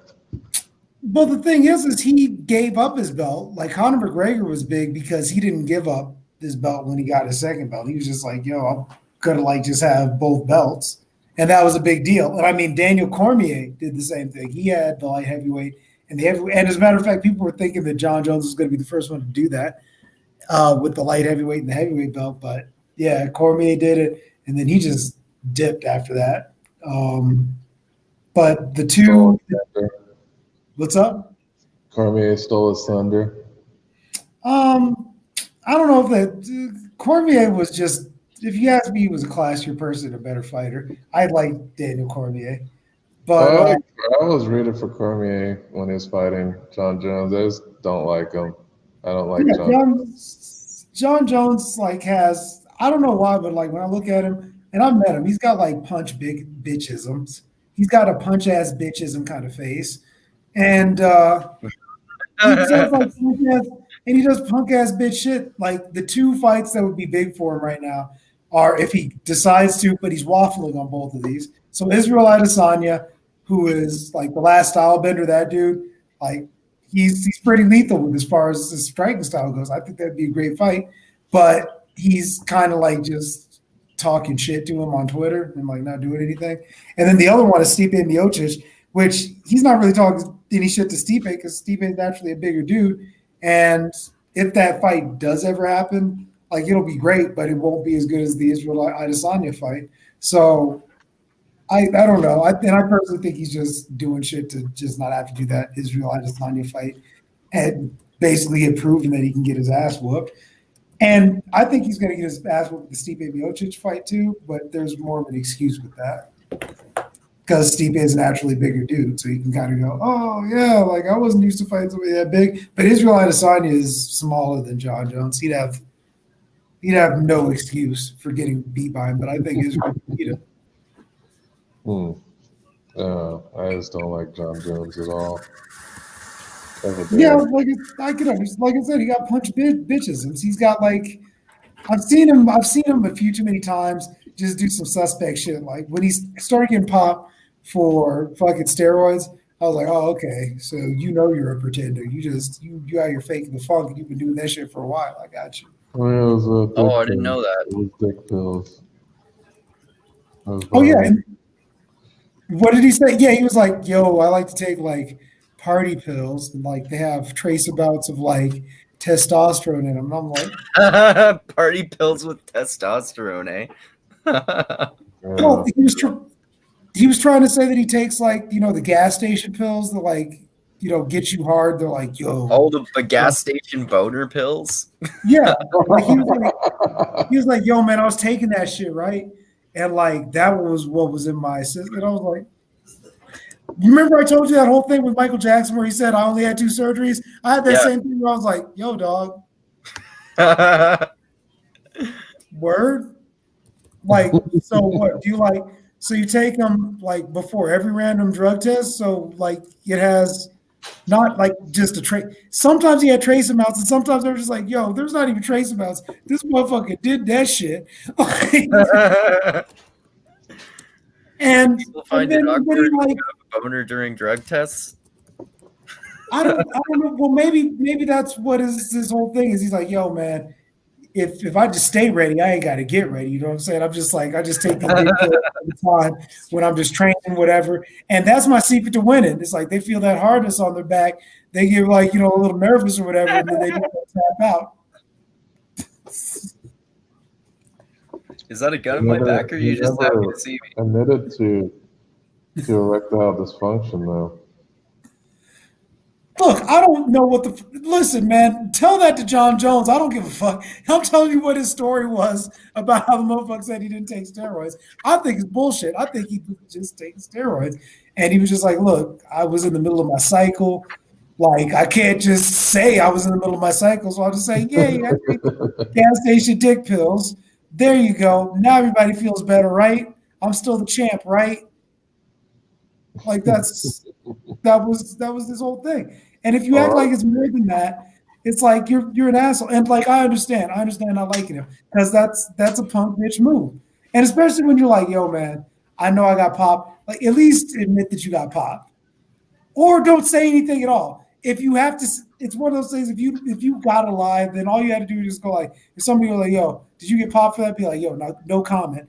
You know who was great for that? Fucking Lance Armstrong. He was fucking cheating his ass off the whole time. He didn't say shit. And the thing is he just got tired of getting harassed, so he was like, fine, man, I fucking cheated. But he didn't have to do that.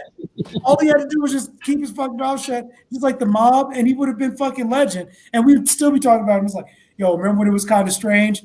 Good thing he didn't let us down, though. Yeah. Yeah, that's funny too, because like with Lance Armstrong, even though it's fucked up that he cheated, I mean I don't remember what, I think it was him, but like also other people, multiple other people who pointed out that like everyone cheats, everyone does blood doping. Like you'd have to go to the person who got 14th place if you want to get someone who was actually who might have been clean. Yeah.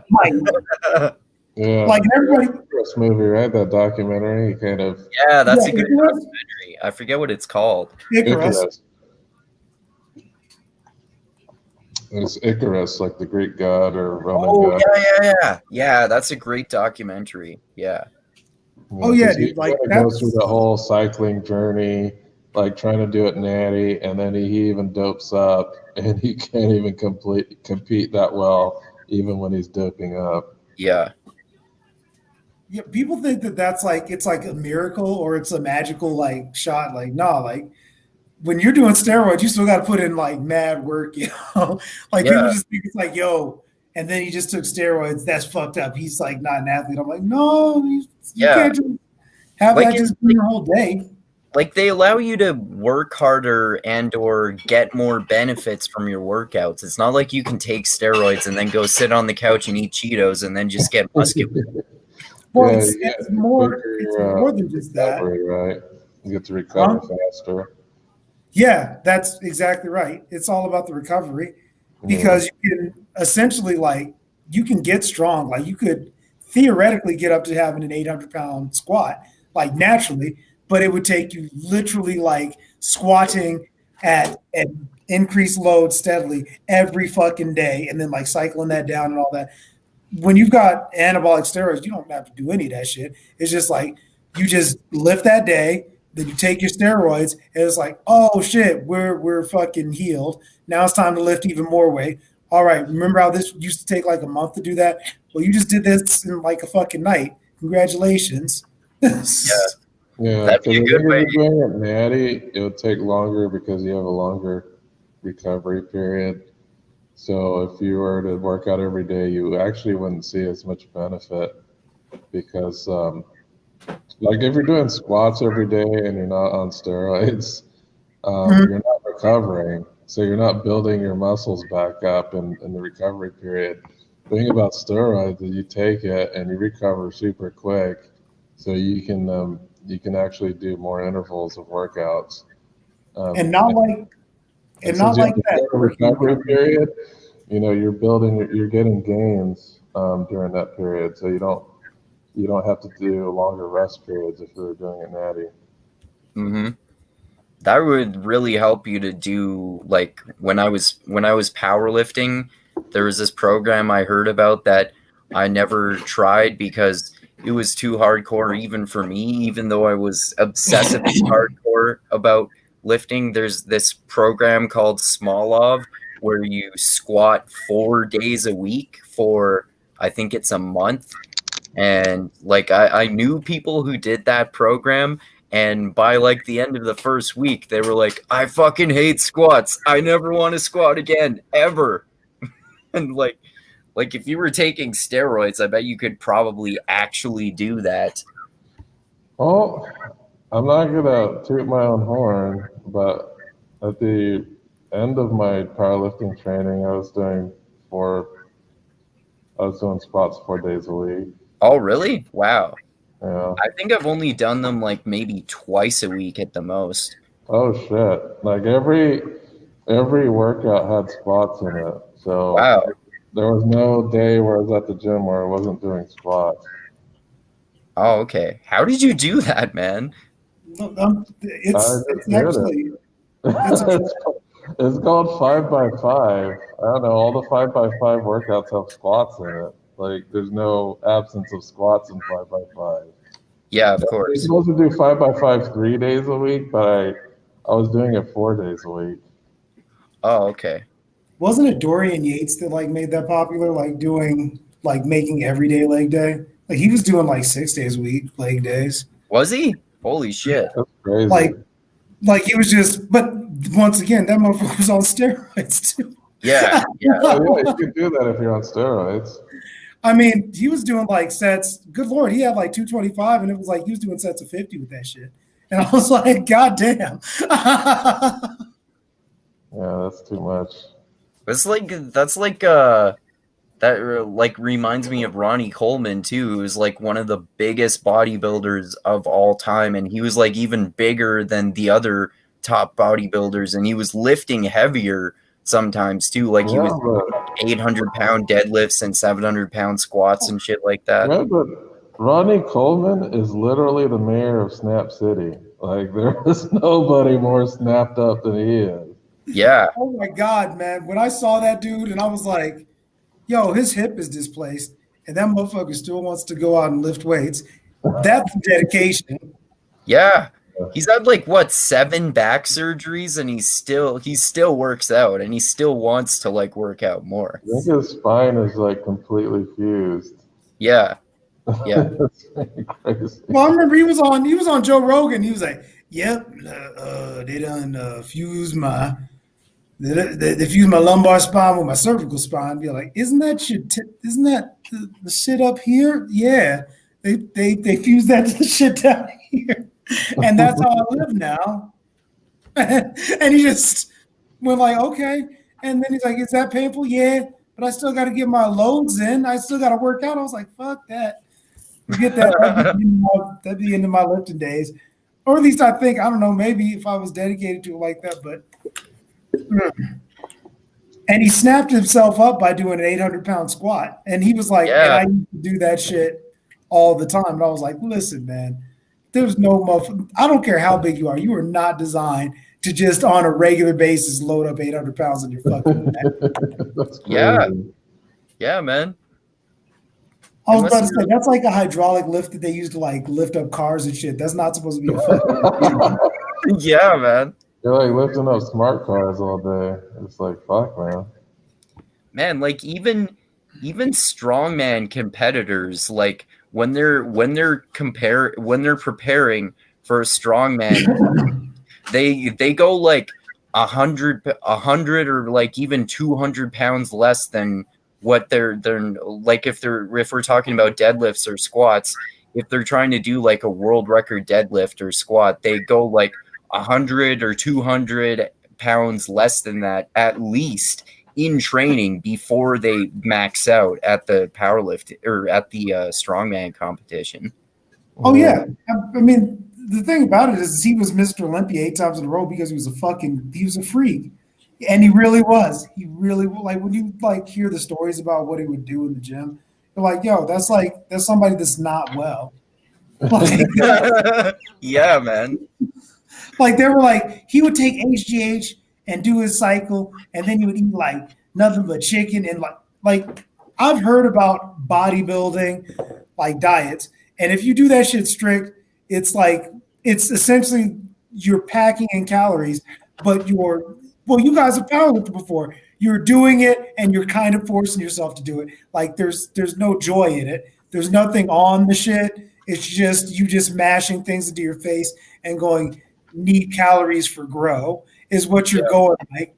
And he would do that shit for like years on fucking end, like with no rest days. People would be like, yo, so it's Saturday. Are you trying to go out and have a cake? He's like, no, fuck that. It's time to get fucking big. And he would just eat rice and fucking chicken. And he would and that would be his day. I don't have that level of dedication with anything. There's nothing that I've done for like years and years and years on end where I didn't just go, at least somewhere in the middle, I was like, yo, I got to at least like slide on this a little bit. Yeah. I got that way when I was competing in powerlifting. I eventually got to the point where I'm like, man, this is too much. I'm like exhausted all the time, and like you were saying, I'm like stuffing my face all the time, forcing myself to eat when I'm not hungry so I can lift more. I gotta like back off a little bit here, man. Yeah. Well, during my training, I was always on the cut, so I was never engaging in like calorie overdose because I was cutting weight at the same time, which is Oh, right, yeah. not what most powerlifters do. Didn't But you say you were like cutting weight well preparing for a meet, like well scaling up your weight? I mean, like the for entire lifting weights? time I was cutting weight. So Right. yeah, I cut like 40 pounds while I was doing it. Yeah, Wow. that old school shit. You know they don't let you do that shit anymore. Well, I was trying to just get in better shape. I wasn't doing it because I was a skinny guy trying to get strong. I was already big. I just needed to get rid of fat and build muscle. Yeah, that's the way to do it. Old school weight cutting, but people say that's whack now. No, I think lifting weights is the best way to cut weight because you're basically training your metabolic system to require more calories. Mm. So if you're Yeah, lifting I think heavy weights, it burns more calories than cardio too. Like I think the if I remember correctly, I think the main benefit of cardio is like literally just to increase your cardiovascular health, like for your heart and stuff like that, not necessarily losing weight. yeah, like cardio is great. Um, I don't know. I just find it a bit more strenuous because you got to do it for longer periods of time. It is. The benefits for putting on muscle is that it increases your metabolism. So the more muscle you have, the more calories you'll naturally burn to be at your specific weight. So Mhm. that's kind of the mindset I went into. I was like, okay, if I put on more muscle, I can basically maintain my current calorie intake or cut it. I wasn't cutting it to a significant degree, but I was like basically I was cutting it to like 1,500 a day, but that was working for me. So just having that 1,500 a day, and I was watching macros and everything like that. But Like yeah, how many calories a day roughly were you eating before 1500 a day? shit, I wasn't keeping count. Oh, okay. I was eating whatever the hell I wanted. Like I'm not saying that I followed that religiously. I did have cheat days, but even on my cheat days, they weren't really cheat days because was thinking in the back of my mind like, this is a bit too much calories. I'll just not do it, or I would just do a cheat meal instead of an entire cheat day. But yeah, I was just basically cutting back on my normal habits. While lifting. So I knew that increasing muscle mass would help my metabolism because I didn't want to go on a fucking diet. Like that just seemed like something that I really didn't want to deal with. And when I say diet, I mean like dieting to lose weight. I wanted to be able to use my own metabolism to lose weight. So that was one of the biggest reasons I got into powerlifting was to build muscle mass to increase my metabolism. Yeah, that's a good I was idea. like a lifter that got fat to powerlift. I was already fat. I just needed to slim down some.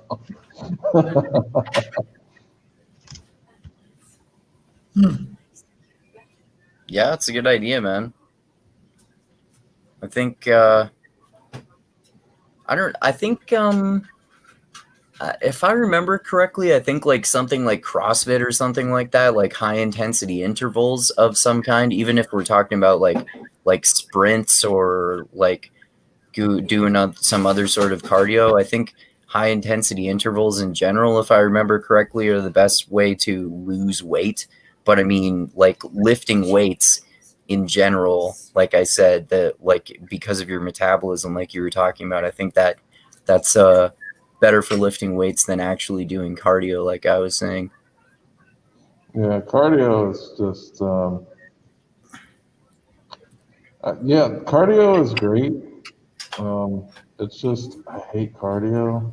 Yeah, I've Yeah, gotten I've okay. gotten I've gotten used to it now where I do cardio once a week now, and I've like I said, I've gotten used to it. I still, especially when I start out, I'm like, man, this fucking sucks. But then when I get into it, it gets like more meditative for me, and I enjoy it like as much as my other workouts, but in a different way.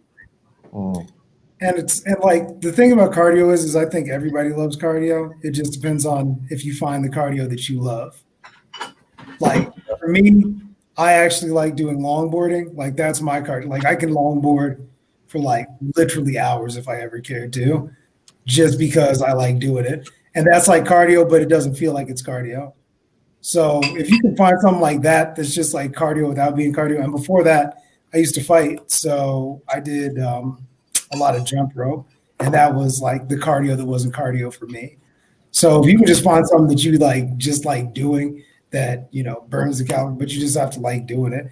So I don't know. If you go about it as, like I said, just everybody loves cardio, you just have to find the cardio that you love. Just look for it, man. Maybe you're a dancer. Yeah, maybe. I like cycling. I just can't stand stationary bikes. So, Oh, okay. I was gonna say that's one of the types of cardio that I like to do sometimes. Sometimes I like to go for jogs. Sometimes I use my stationary bike because then I don't have to like put on clothes and go somewhere, and I can like sit on the stationary bike and do cardio while I listen to an audiobook. Yeah. And like you said, that's like meditative when you can like actually just be on your bike. That was another thing that I used to like to do. Listen to like long ass audiobooks while you're just on a bike at like a reasonable pace. And that's like how I do a lot of my endurance training. All I have to do is finish with Yeah, it's a good way to do it. But I don't know. I don't know how long we're going to talk about this training thing. Yes, and how does this segue into the heart of darkness? Yeah, this podcast has been half tangents, but that's okay. We usually have lots of tangents. Really? That's right. Start talking about John Jones.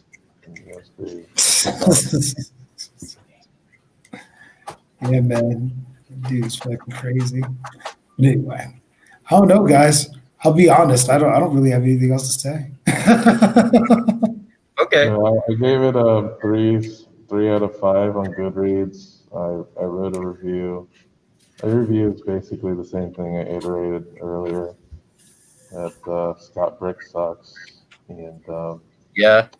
I enjoyed the adaptations much more. Okay. So you gave it 3 out of 5 stars. I give it 5 stars. What rating do you give it, Parker?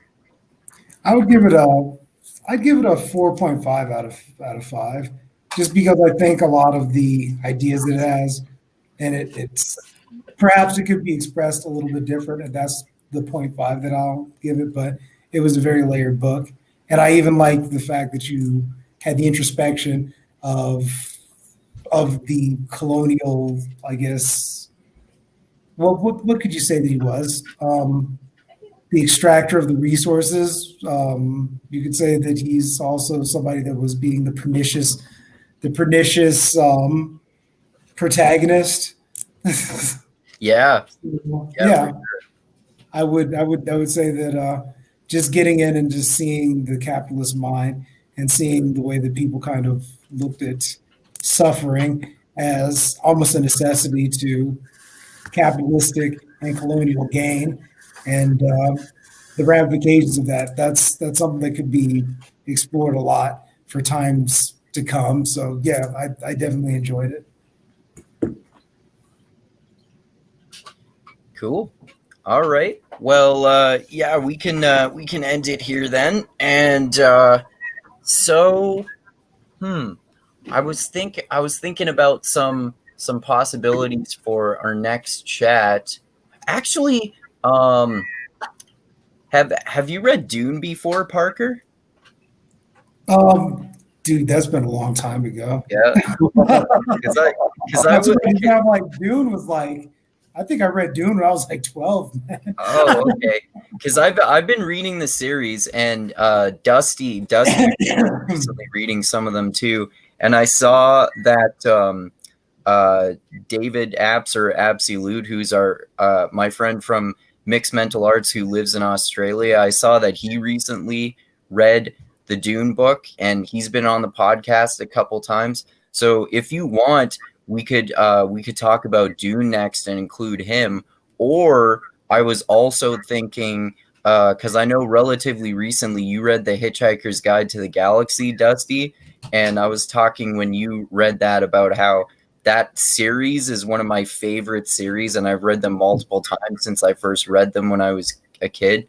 So if you want, we could talk about that too. I was kind of thinking about those two for options. Do you guys want to talk about one of those, or maybe something different, or what do you think? Either of those work for me. They're both good options. I like Dune. Like Dune's good. Like to be honest, I do like Dune better. Okay. The book is amazing, and I wouldn't mind listening to it again. Even though I do know Scott Brick is in that audiobook. The good thing about the Dune audiobook is they use multiple actors, so you don't get full-on Scott Brick for the whole experience. Right. So I'm up for that, definitely. All right. Yeah, let's talk about Dune next. I'll talk to David Apps and see if he wants to join too. And I guess as usual, maybe do that one in like 3 or 4 weeks or so, if that sounds good to you guys. Yeah, it sounds good to me. Cool. All right. Well, I'll say all the stuff I like to say at the end of my episodes here, and then you guys can give me last words or plugs or anything like that. So, thanks to everyone for watching this episode. Hope you found it as interesting as we did, including all of those great tangents we went on as we usually do. And thanks especially to those of you who subscribe to the channel and click that like button on the video and the bell to be notified when I release new content. And thanks especially to those of you who give me money on Patreon, which I always greatly appreciate. And to those of you who comment on the video as well. And like I always say, I love you all. Keep being a tiny beam of light that shines through the almost impenetrable darkness of the universe.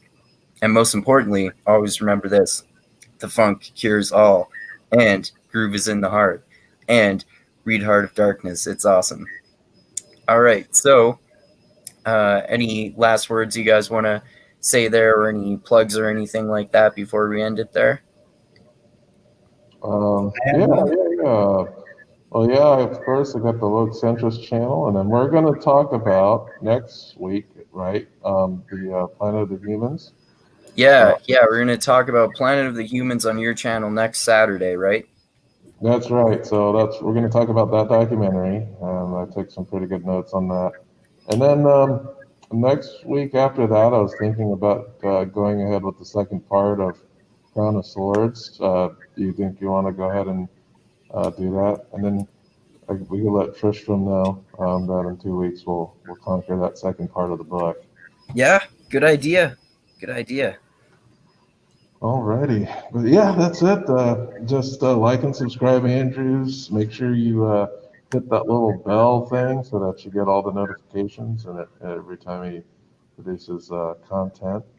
I really enjoyed your discussion with Bolelli, and I have I think the first Conan book. I haven't gotten to it yet, but now that I want to get to it now. Oh yeah, they're great. I want to hear what you guys to see what you guys are talking about. Oh, I yeah. have the audiobook. I'm just waiting to listen to it. Oh, okay. Is Conan the Cimmerian, or is that the name of it? Yeah, Conan the Cimmerian. The Cimmerian. Okay, that's how. Yeah. But yeah, I'm waiting to check out that. Cool. Yeah, it's awesome. And yeah, check out Dusty's channel, Woke Centrist, where we talk about books and lots of other awesome stuff like movies and stuff there too. Yeah, it's the Woke Media Club. Yeah. Everyone All right. I'm woke. All right. All right. Well, thanks again, guys. Always great to talk to you. And we'll talk again soon. And thanks again, everyone else, for watching. And adios until next time.